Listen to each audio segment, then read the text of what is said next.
birch ring, captured ring goblet out of this piece of wood right here, I think. Maybe that one of these two. Okay, so I've got my centers marked on this piece of wood.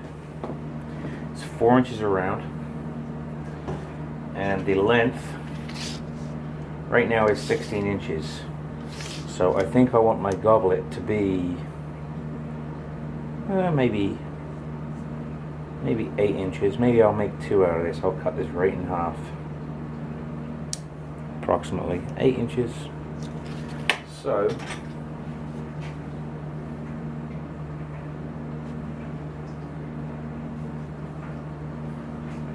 I'll get this mounted on the lathe and get it trued up.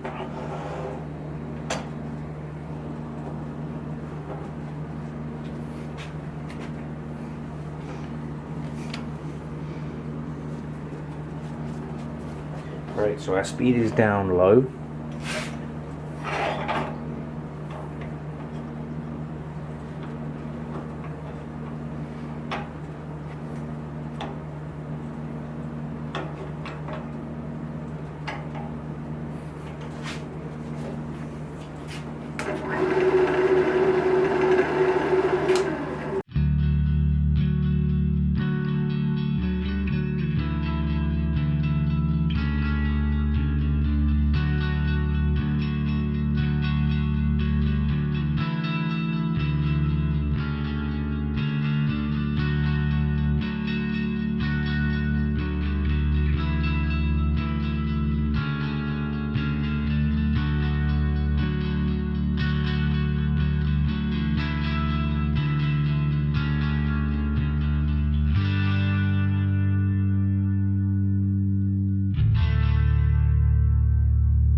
Okay, so I've put a tenon on this end of the wood, and I'm going to put a tenon on this end of the wood also, and then I'm basically going to cut this in half, and I'll be able to do 2 separate items.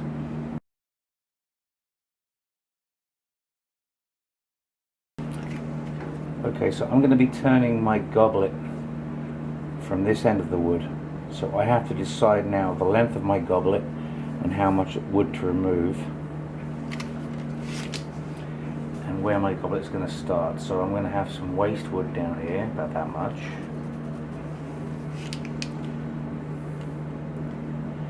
Maybe an 8-inch. I might go bigger. I might go 9-inch goblet, and then a small piece at the end for something else. Because I don't want a goblet this big. I think that's too big for what I'm doing. So I think what I'm going to do now is I'm going to part this off right here. So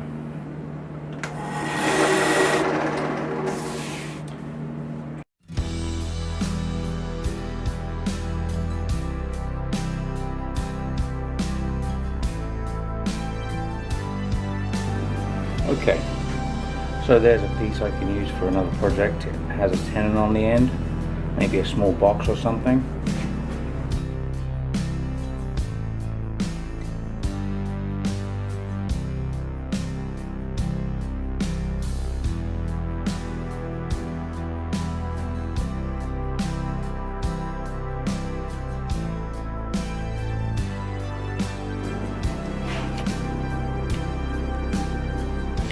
And I'm in there about 2 1/4 inches, so I think that's pretty good.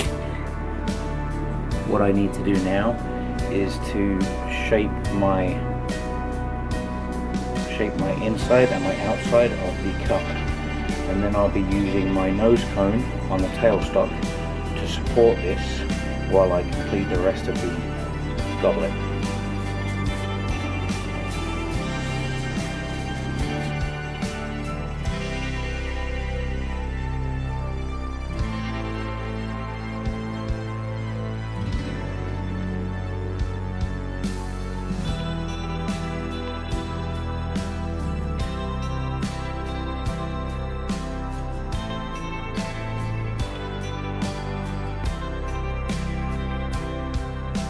Now this is the first time I've turned birch, and it appears extremely coarse.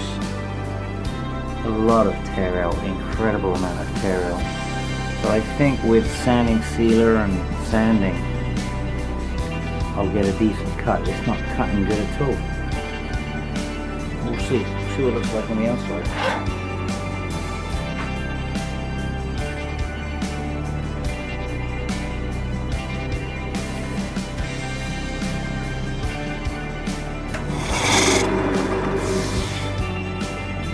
That's the bottom of my cup right now, so I will probably start bringing it in there, and the bottom of the, maybe around here somewhere.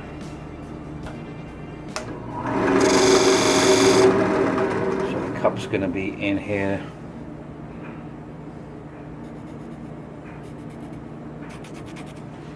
Something like that. I've got to be careful not to cut through the bottom there, because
yeah, it's an incredible amount of tear out. I'm thinking it's the type of wood. I mean, it was spalted, it was wet, so I'm thinking it's the wood, the type of wood, the condition of the wood is causing an incredible amount of tear out. So I will be taking care of that with sanding, and I think it's still going to turn out okay.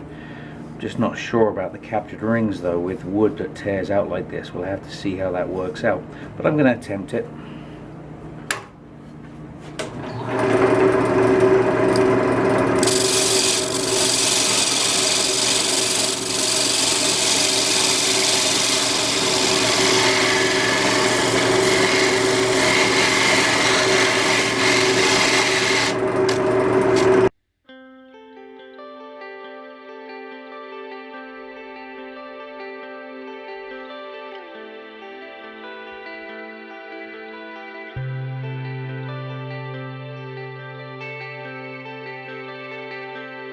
Again, there is an incredible amount of tear out on this.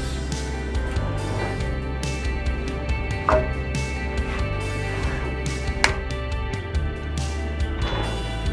think we're going to be okay though.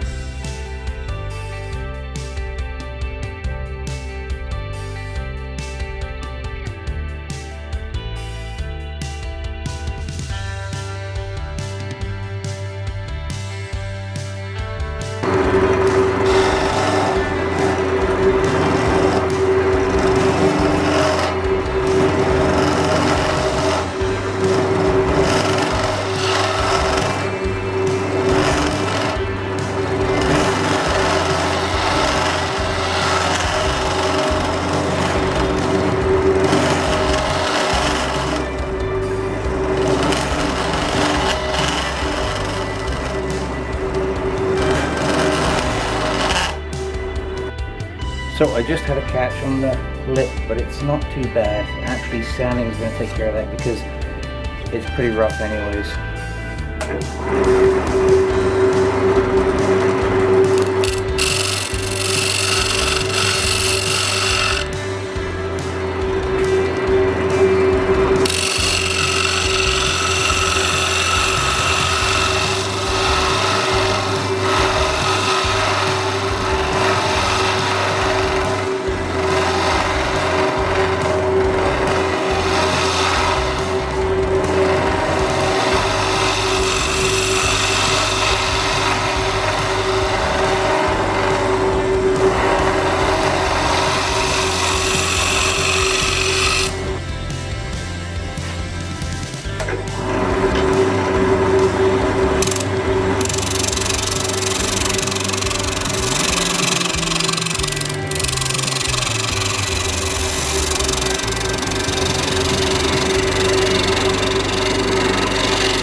This is showing you the tear out I'm getting. This wood, I just think it's punky wood. I think it's it was probably dead when it was before it was cut, and it was starting to deteriorate.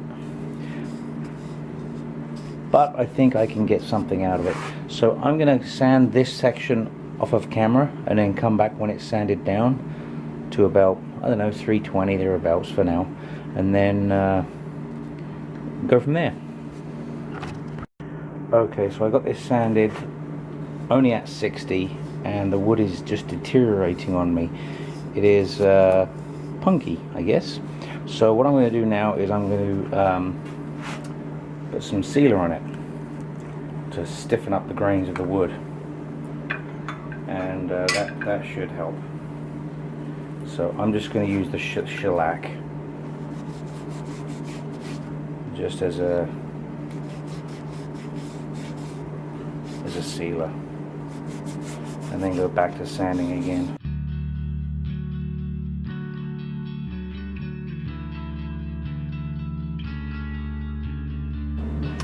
Okay, so it's currently turned and sanded down to 320 grit.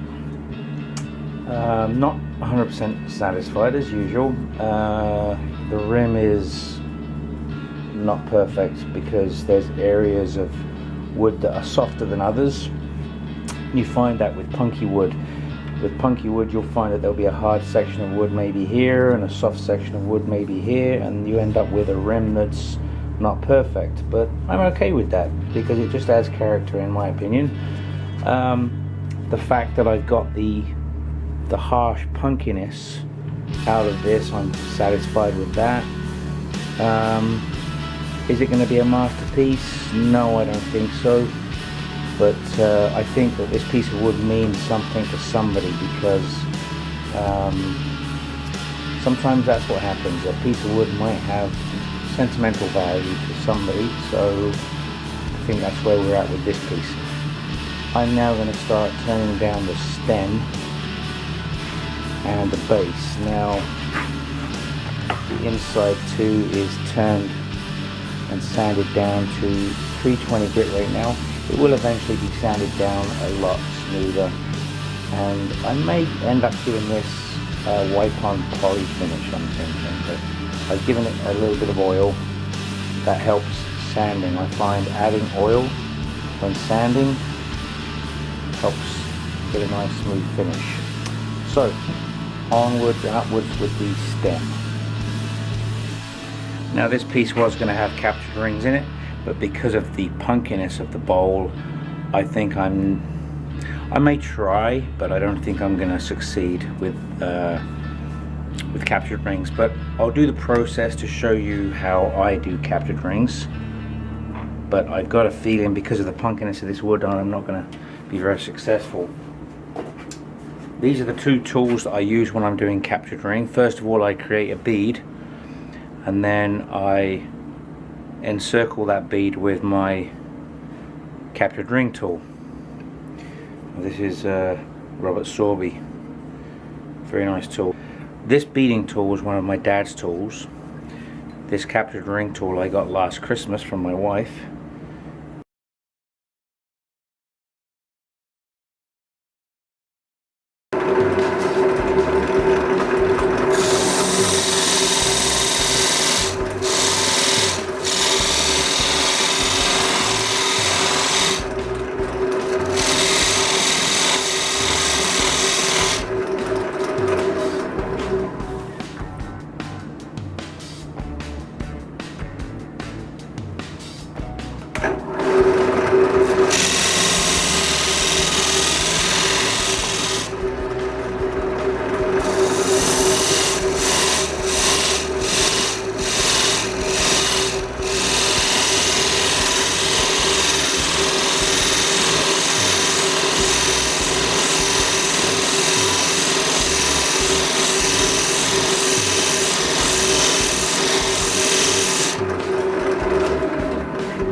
As you can see, I've got some chip out on this ring, so this ring is not going to work, and I think the same thing is going to happen with this one.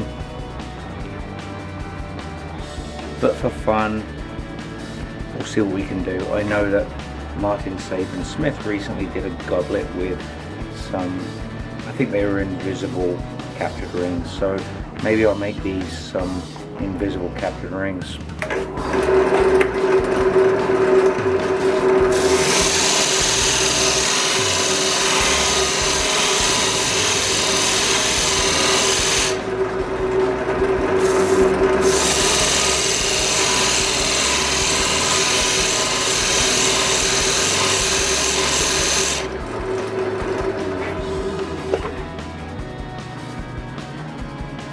Yeah, all four of these are just breaking out.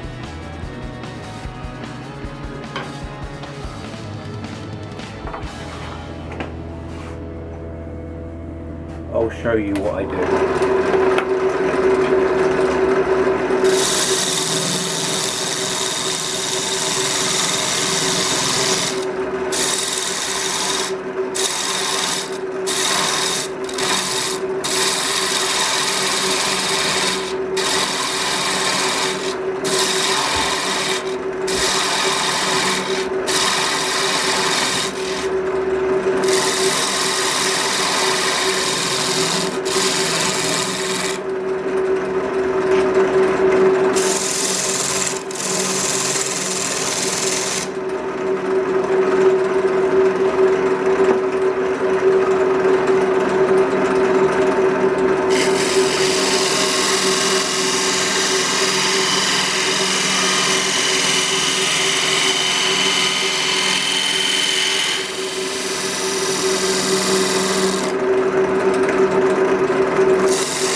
Now I'm not going to try and save this ring because of this, but I'm just kind of going through the process to show you how I do it. Just remove some of this material here.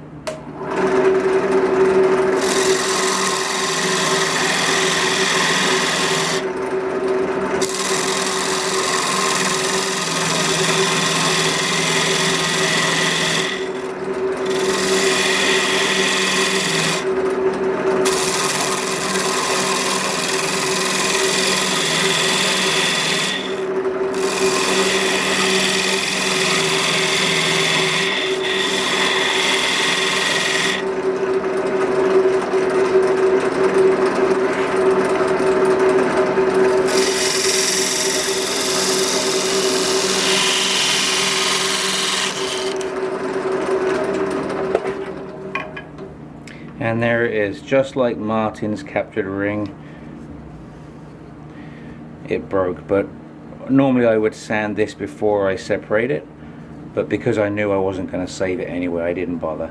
So you can see how soft that is just by how pliable it is.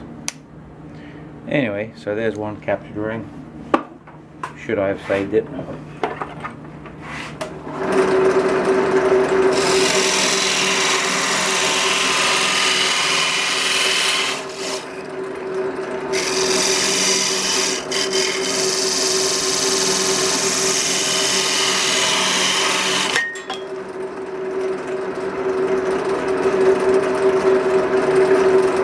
And another one.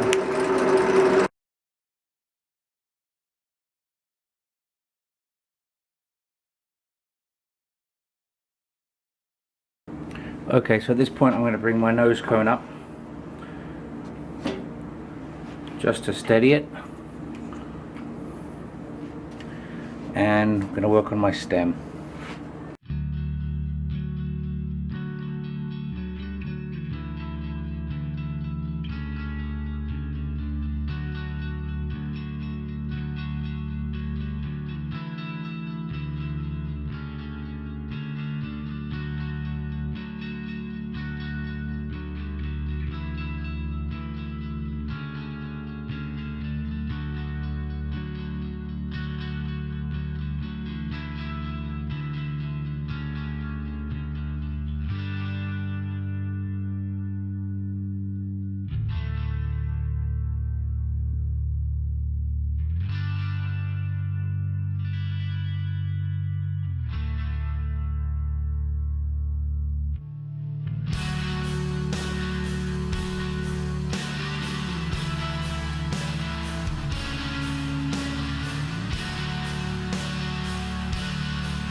Okay, so I'm going to sand this down now to the same finish as this, and then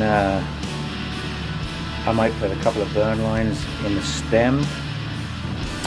Okay, so I've got the whole thing sanded down to 220 grit right now. That's it. I'm going to go higher than that. But I just put a couple of grooves in the stem. With my wire I'm going to do a couple of burn lines. Now this wood is very punky, so hopefully see how it takes the burn.